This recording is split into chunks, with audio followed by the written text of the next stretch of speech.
આકાશવાણી સમાચાર જાનુ પરમાર વાંચે છે. સૌપ્રથમ મુખ્ય સમાચાર. પ્રધાનમંત્રી નરેન્દ્ર મોદી વિકસિત ભારત સંકલ્પ યાત્રાના લાભાર્થીઓ સાથે વીડિયો કોન્ફરન્સિંગ માધ્યમથી આવતીકાલે સંવાદ કરશે. પ્રધાનમંત્રી નરેન્દ્ર મોદીએ આજે વીર બાળ દિવસના અવસર સાથે દેશની આઝાદીના અમૃતકાળમાં એક નવો અધ્યાય શરૂ થયો હોવાનું કહ્યું છે. કેન્દ્રીય સંરક્ષણ મંત્રી રાજનાથસિંહે જણાવ્યું છે કે ચેમ્પ પ્લુટો અને સાઈબાબા નામના વેપારી જહાજો ઉપર હુમલો કરનારાઓ સામે કડક કાર્યવાહી ટૂંક સમયમાં કરાશે. કેન્દ્ર સરકાર હવામાનની જાણકારી વધુ લોકોથી સરળતા સુધી પહોંચાડવા 5 સ્તરે હવામાન સેવાનો ટૂંક સમયમાં આરંભ કરશે. અરુણાચલ પ્રદેશના પાસીઘાટ ખાતે ઉત્તર પૂર્વ આયુર્વેદ સંશોધન સંસ્થામાં 53 કરોડ રૂપિયાના ખર્ચે બંધાનાર માળખાકીય સુવિધાઓના 4 પ્રોજેક્ટોનું ખાતમુહૂર્ત કરવામાં આવ્યું. ફ્રાન્સે માનવ તસ્કરીની આકાંક્ષાથી વેત્રી વિમાન મથક ખાતે અટકાવેલું અને ભારત પાછું મોકલેલું ચાર્ટર વિમાન આજે સવારે મુંબઈ વિમાન મથકે પાછું ફર્યું છે. સમાચાર વિગતવાર. પ્રધાનમંત્રી નરેન્દ્ર મોદી વિકસિત ભારત સંકલ્પ યાત્રાના લાભાર્થીઓ સાથે વીડિયો કોન્ફરન્સિંગ માધ્યમથી આવતીકાલે સંવાદ કરશે. સમગ્ર દેશના વિવિધ સ્થળો પરથી વિકસિત ભારત સંકલ્પ યાત્રાના લાભાર્થીઓ મોટી સંખ્યામાં આ કાર્યક્રમમાં જોડાશે. કેન્દ્રીય મંત્રીઓ, સાંસદો, ધારાસભ્યો અને સ્થાનિક કક્ષાના પ્રતિનિધિઓ પણ આ કાર્યક્રમમાં જોડાશે. ઉલ્લેખનીય છે કે કેન્દ્ર સરકારની મહત્વની યોજનાઓના લાભો મહત્તમ લોકો સુધી ચોક્કસ સમય મર્યાદામાં પહોંચે તે બાબત સુનિશ્ચિત કરવા વિકસિત ભારત સંકલ્પ યાત્રા દેશભરમાં યોજાઈ રહી છે. પ્રધાનમંત્રી નરેન્દ્ર મોદીએ આજે વીર બાળ દિવસના અવસર સાથે દેશની આઝાદીના અમૃતકાળમાં એક નવો અધ્યાય શરૂ થયો હોવાનું કહ્યું છે. નવી દિલ્હીમાં ભારત મંડપમ ખાતે વીર બાળ દિવસ કાર્યક્રમને સંબોધતા તેમણે કહ્યું કે વિશ્વના પડકારોનો સામનો કરતી વખતે ભારત મુખ્ય ભૂમિકા ભજવી રહ્યું છે. પ્રધાનમંત્રીએ ભારતને યુવાનોનો દેશ તરીકે ઓળખાવીને કહ્યું કે આગામી 25 વર્ષ યુવાનો માટે નવી તકો લઈને આવશે. યુવાનોની આકાંક્ષાઓ સંતોષવા માટે ભારત સરકાર પાસે સ્પષ્ટ આયોજન અને નીતિ છે. ઉલ્લેખનીય છે કે ગયા વર્ષે પ્રધાનમંત્રી નરેન્દ્ર મોદીએ ધર્મ માટે પોતાનું બલિદાન આપનાર શ્રી ગુરુ ગોવિંદ સિંહના પુત્રો સાહિબજાદા બાબા જોરાવર સિંહજી અને બાબા ફતેહ સિંહજીની શહાદતના માનમાં 26મી ડિસેમ્બરને વીર બાળ દિવસ તરીકે મનાવવાની જાહેરાત કરી હતી.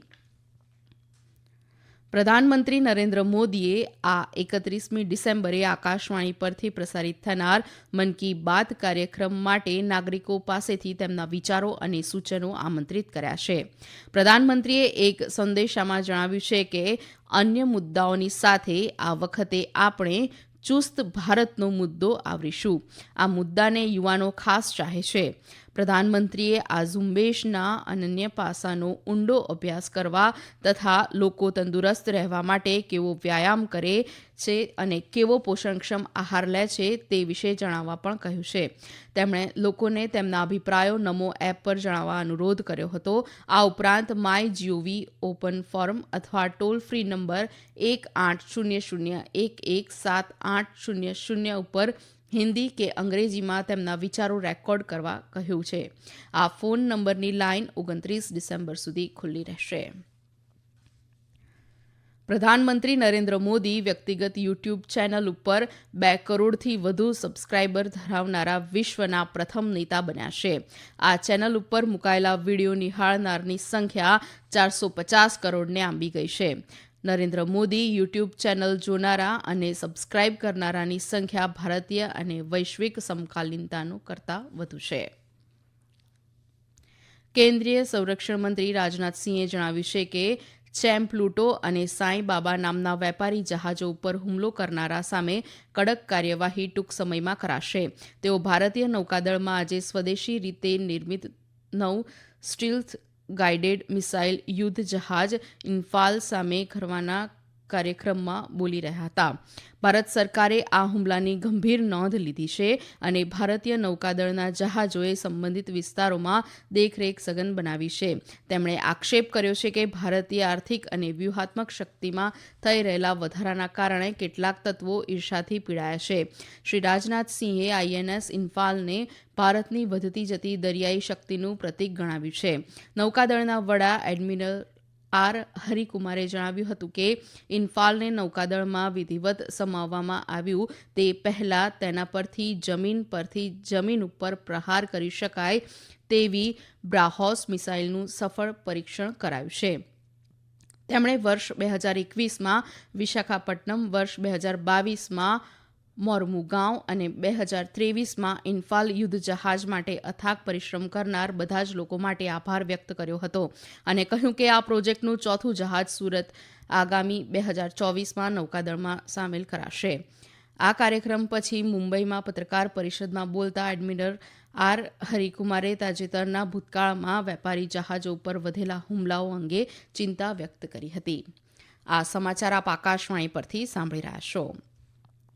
કેન્દ્ર સરકાર હવામાનની જાણકારી વધુ લોકો સરળતાથી પહોંચાડવા પંચાયત સ્તરે હવામાન સેવાનો ટૂંક સમયમાં આરંભ કરશે. કેન્દ્રીય ભૂમિ વિજ્ઞાન વિભાગના મંત્રી કિરણ રિજિજુએ આજે દિલ્હીમાં ભારતીય હવામાન વિભાગ 150 વર્ષ નિમિત્તે ખાસ લોકોનું લોકાર્પણ કરતા આ મુજબ જણાવ્યું હતું.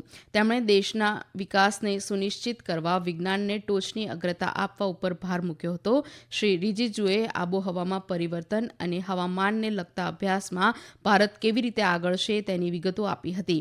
આ પ્રસંગે હવામાન વિભાગના મહાનિયામક મૃત્યુંજય મહાપાત્રાએ જણાવ્યું હતું કે ભારતીય હવામાન વિભાગના 150 વર્ષ નિમિત્તે આગામી 15મી જાન્યુઆરીથી શરૂ થનાર ઉજવણી આગામી 14 જાન્યુઆરી 2025 સુધી યોજાશે. પંજાબ, હરિયાણા સહિત ઉત્તર અને મધ્ય ભારતના 7 રાજ્યોમાં આગામી 48 કલાક દરમિયાન ગાઢ ધુમ્મસ છવાયેલું રહેવાની આગાહી હવામાન વિભાગે દર્શાવી છે. આકાશવાણીના વરિષ્ઠ વૈજ્ઞાનિક આર.કે. જેનામણીએ આકાશવાણી સાથેની વાતચીતમાં જણાવ્યું હતું કે કેરળ, તમિલનાડુ અને પુડુચેરીના ઘણા વિસ્તારોમાં આગામી 4 દિવસમાં હળવોથી મધ્યમ વરસાદ થવાની સંભાવના છે. અરુણાચલ પ્રદેશના પૂર્વ સિયાંગ જિલ્લામાં પાસીઘાટ ખાતે ઉત્તર પૂર્વ આયુર્વેદ સંશોધન સંસ્થામાં 53 કરોડ રૂપિયાના ખર્ચે બંધાનાર માળખાકીય સુવિધાઓના 4 પ્રોજેક્ટોનું ખાતમુહૂર્ત કરવામાં આવ્યું છે.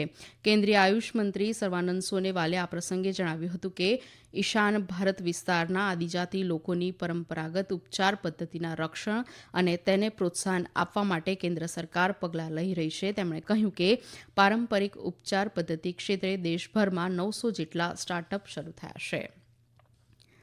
ફ્રાન્સે માનવ તસ્કરીની આકાંક્ષાથી વેત્રી વિમાનમથક ખાતે અટકાવેલું અને ભારત પાછું મોકલેલું ચાર્ટર વિમાન આજે સવારે મુંબઈ વિમાનમથકે પાછું ફર્યું છે.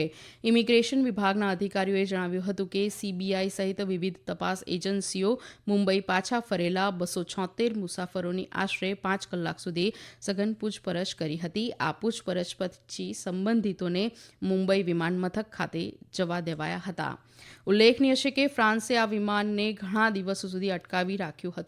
આ વિમાનમાં મુસાફરી કરનાર 2 સગીર સહિત 25 મુસાફરોએ ફ્રાન્સ પાસે રાજ્યાશ્રય માંગ્યો હતો, તેથી તેઓ ત્યાં રોકાયા છે.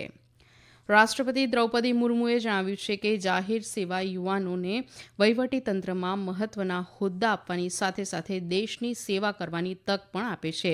તેઓ આજે રાષ્ટ્રપતિ ભવનમાં Indian audit service, Indian revenue service અને ઇન્ડિયન સ્ટેટિસ્ટિકલ સર્વિસના પ્રોબેશનરી અધિકારીઓ સાથે વાતચીત કરી રહ્યા હતા. કેન્દ્રીય નાણામંત્રી નિર્મળા સીતારમણે તમિલનાડુમાં ગયા અઠવાડિયામાં થયેલા અસાધારણ ભારે વરસાદથી અસરગ્રસ્ત થયેલા જિલ્લાના સંબંધિત વિસ્તારોની આજે મુલાકાત લઈ તેમની જાત માહિતી મેળવી હતી. અંતમાં મુખ્ય સમાચાર ફરી એકવાર. પ્રધાનમંત્રી નરેન્દ્ર મોદી વિકસિત ભારત સંકલ્પ યાત્રાના લાભાર્થીઓ સાથે વિડીયો કોન્ફરન્સિંગ માધ્યમથી આવતીકાલે સંવાદ કરશે. પ્રધાનમંત્રી નરેન્દ્ર મોદીએ આજે વીર બાળ દિવસના અવસર સાથે દેશની આઝાદીના અમૃતકાળમાં એક નવો અધ્યાય શરૂ થયો હોવાનું કહ્યું છે. આકાશવાણી પરથી સમાચાર પૂરા થયા.